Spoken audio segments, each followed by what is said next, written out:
When you think about Bitcoin, what's the first thing that comes to mind? For a lot of people, it's the price. But what if I told you its most powerful feature is that nobody's in charge? Sounds a little crazy, right? But that's the whole idea behind its invisible shield, what we call decentralization. So today, let's break down exactly what that means and how it works. So, let's just ask the big question right up front. Who's in charge of Bitcoin? I mean, is there a CEO somewhere? A board of directors making all the decisions?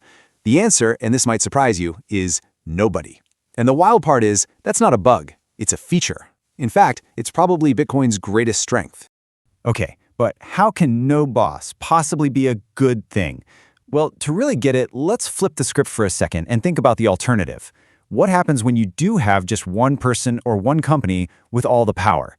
It turns out putting all your eggs in one basket like that, well, it creates some pretty serious problems. Just think about it, right? If you have one boss, they can mess up. They can decide to change the rules tomorrow just because they feel like it. Or, what's worse, they become a single target, a single point of failure. If they go down, the whole system can go down with them. But what if the whole team is in charge? Now, that's a different story. You're stronger together.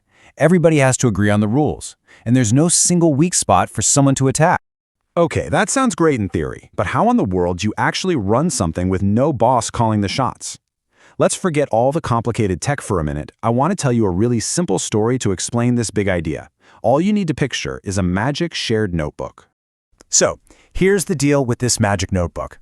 Imagine you're in a classroom, and every single student has an identical copy of this notebook. Now, if one student, let's say Alex, writes in his notebook, "I'm giving Maria 1 token," that exact same sentence magically and instantly appears in everyone else's notebook. It's like they're all perfectly synced all the time. No delays, no differences.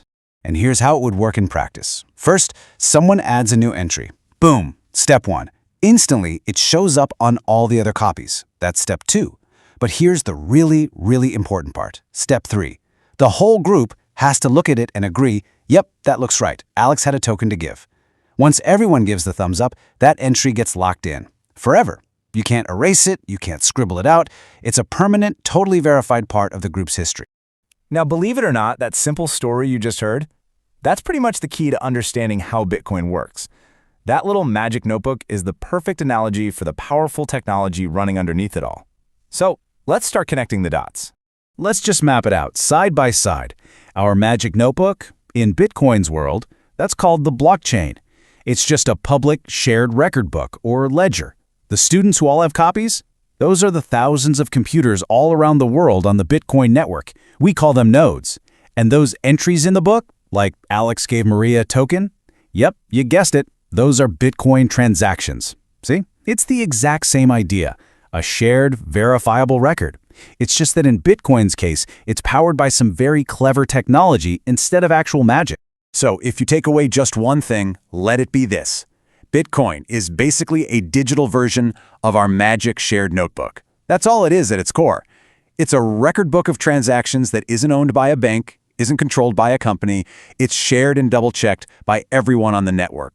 And this whole no boss thing, this is where Bitcoin gets its superpowers. It creates what you can think of as an invisible shield that protects the entire system. So what exactly does this shield do? Let's take a look. Okay, so this shield gives it a few amazing powers. First, no single person or government can just decide to shut it down. It's everywhere. Second, anyone can use it anytime, 24/7. You don't need to ask for permission.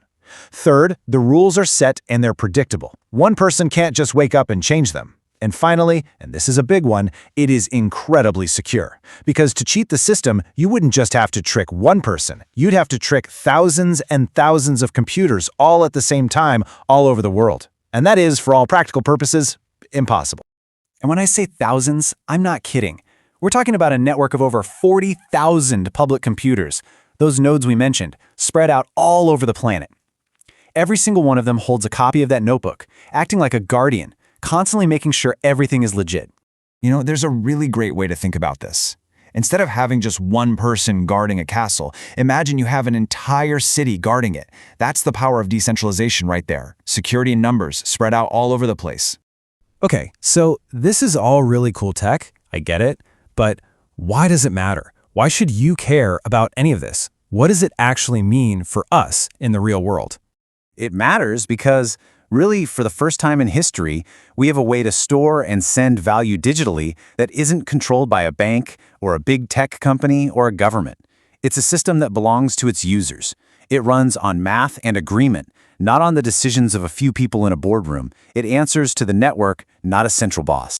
So when you boil it all down, this whole decentralization thing gives us a few incredible things. First, it's a financial system that's open to literally anyone with an internet connection. Second, it plays by a set of fair, predictable rules that everyone can see. And maybe most importantly of all, it puts you in control of your own assets. It's true ownership. And that really leaves us with a huge, thought-provoking question, doesn't it? This idea of having shared rules instead of powerful rulers, it goes way beyond just money. It makes you wonder, what could a world built on these kinds of shared, transparent principles actually look like? Something to think about. Thanks for exploring this with me today.